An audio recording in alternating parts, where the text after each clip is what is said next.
2023 பாராளுமன்ற தேர்தலில் மோடியும் அமித்ஷாவும் அவருடைய கட்சியும் மிகப்பெரிய தோல்வியை சந்திப்பதற்கு மிக முக்கியமான காரணங்களில் ஒன்று த்ருவ் ரத்தி என்று சொல்லக்கூடிய ஒரு யூடியூபர். அவருடைய வீடியோக்களுக்கு முன்னால் ஆர்எஸ்எஸ் மரண பயத்தில் அலறி துடிப்பதை நாம் பார்த்திருக்கிறோம்.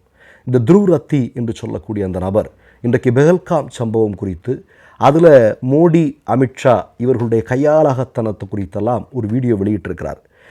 அதாவது காஷ்மீரி பண்டிட்டுகள் 310 நாட்கள் எங்களுக்கு பாதுகாப்பு கொடுங்கள் அமித்ஷாவே, எங்களுக்கு பாதுகாப்பு கொடுங்கள் மோடியே, எங்களுக்கு பாதுகாப்பு கொடுங்கள் ஆர்எஸ்எஸ்ஏ என்று அலறி இருக்கிறார்கள். 1-2 நாளில் 310 நாள்.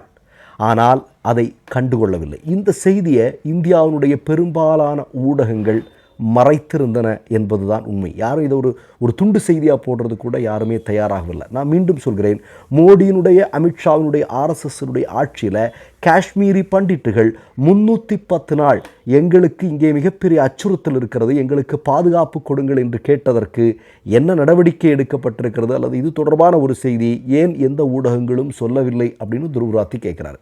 கூடுதலாக அவர் ஒரு செய்தியை சொல்கிறாரு. அதாவது உங்களுக்கு நன்றாக தெரியும், இந்தியாவினுடைய பெரும் பணக்காரர்களில் ஒருவர் அம்பானி. அவருடைய பையன் இல்லையா ஆனந்த் அம்பானி, அவருடைய கைகளில் கட்டியிருக்கக்கூடிய ஒரு வாட்சினுடைய விலை 67 கோடி ரூபாய்.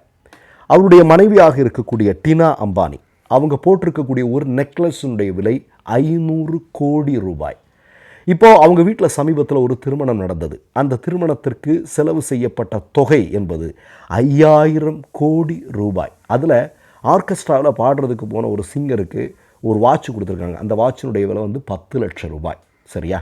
ஆனால் இதே அம்பானியும் அம்பானியினுடைய குடும்பத்தாருக்கும் என்எஸ்டி கமாண்டாக்கள் அப்படின்னா நம்முடைய இந்தியாவினுடைய ஏழை எளிய மக்களுடைய வரிப்பணத்தில் உருவாக்கப்பட்டிருக்கக்கூடிய என்எஸ்டி கமாண்டோக்கள் அவர்களுக்கு பாதுகாப்பாக நிறுத்தப்பட்டிருக்கின்றன. ஆனால் இந்தியாவில் இருக்கக்கூடிய ஏழை எளிய மக்களுடைய பாதுகாப்பு என்னவாக இருக்கிறது என்று மோடியை பார்த்து, அமித்ஷாவை பார்த்து, ஆர்எஸ்எஸ்ஐ பார்த்து த்ருவ் ரத்தி ஒரு கேள்வியை கேட்கிறார். இந்த இடத்துல அவர் புல்வாமா அட்டாக்கை பற்றி அவர் பேசுகிறார். அதாவது 2019 ஜூனில் உள்துறை அமைச்சகத்தினுடைய மிக முக்கியமான பொறுப்பாளராக இருந்த கிஷன் ரெட்டி அவர் பாராளுமன்றத்தில் ஒரு மிக முக்கியமான செய்தியை சொல்கிறார். என்ன சொல்கிறார் அப்படின்னா, இந்த புல்வாமா தாக்குதலில் எந்த விதமான இன்டெலிஜென்ஸ் பிழையும் நடக்கவில்லை.